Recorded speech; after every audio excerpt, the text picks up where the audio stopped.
Hello everyone, আসসালামু আলাইকুম, শুভ সন্ধ্যা। আমি অলরেডি আপনাদেরকে শেয়ার করেছি আমি মধুপুর জাতীয় উদ্যানে চলে এসেছি। এখন যেহেতু ঢাকা থেকে আসার পথে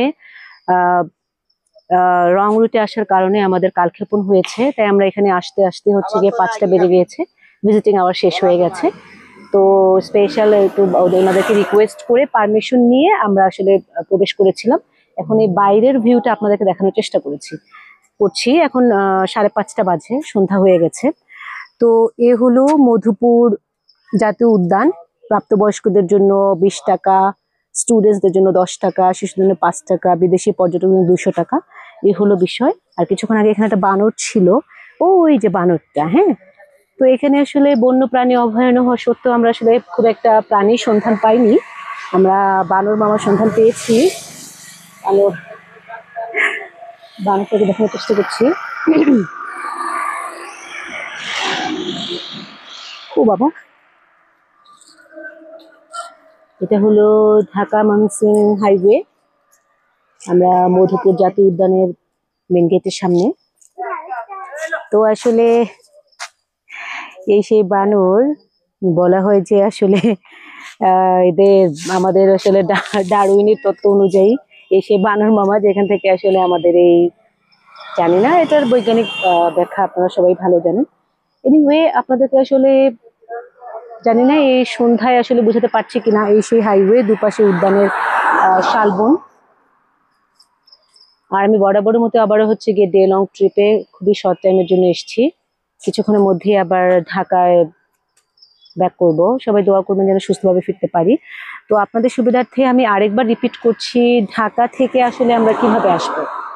মধুপুর জাতীয় উদ্যানে ঢাকা থেকে আসলে আমরা যদি গাবতলী রুটে আসি, কল্যাণপুর টেকনিক্যাল গাবতলী রুটে আসি, তাহলে আমাদেরকে গিয়ে আপনার সাভার হয়ে, কালিয়াকৈর উপজেলা হয়ে টাঙ্গাইল এসে এলেঙ্গাতে অবশ্যই আসতে হবে।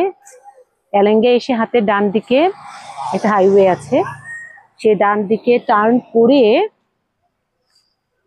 মধুপুরে আসতে হয় আর কি। আর আপনারা অলরেডি জানেন মধুপুর টাঙ্গাইল জেলার একটা উপজেলা। তো প্রথমে আমরা যখন এলেঙ্গা দিয়ে ডান দিকে টার্ন করবো, প্রথমেই পড়বে কালিহাতী উপজেলা, তারপর ঘাটাইল উপজেলা, তারপর মধুপুর উপজেলা। আসলে এই মধুপুর জাতীয় উদ্যানটা খুবই ছোট। আর হয়তো যদি আমরা বিফোর 5 PM 5টার পূর্বে যদি আসতে পারতাম, তাহলে হয়তো আপনাদেরকে ভিতরটা কিছুটা দেখানোর চেষ্টা করতাম, বা আমি নিজেও দেখতে পেতাম। তো যা হোক, এখন সেই হাইওয়ে, এটা এন্ট্রান্স গেট। আর এখন ভিজিটর্স একেবারেই নেই।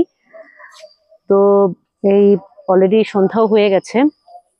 ও আচ্ছা, রুটটা আরেকবার বলি। যদি আমরা গিয়ে আপনার ঢাকা ময়মনসিংহ হাইওয়ে মানে গাজীপুর রুটে আসতে চাই, তাহলে অবভিয়াসলি আমাদেরকে গাজীপুর চৌরাস্তা এসে হাতের বাম দিকে টার্ন করতে হবে। মানে আপনি যে রুটে আসেন না কেন, ঢাকা সাভার ওদিক দিয়ে আসলেও আপনাকে এলেঙ্গায় আসতে হবে। আবার গাজীপুর রুটে যদি আসেন, তাহলে গাজীপুর চৌরাস্তায় এসে বামে টার্ন করে আপনাকে এলেঙ্গায় আসতে হবে। এলেঙ্গায় এসে দেন আবার ডান দিকে টার্ন করতে হবে। তারপর প্রথমেই কালিহাতী উপজেলা, তারপর ঘাটাইল উপজেলা, তারপর মধুপুর উপজেলা। এ হলো মধুপুর জাতীয় উদ্যানের এই হাইওয়ে। হ্যাঁ, এটা এখনো 2 লেন আর কি, ওপারে যেতে পারছি না।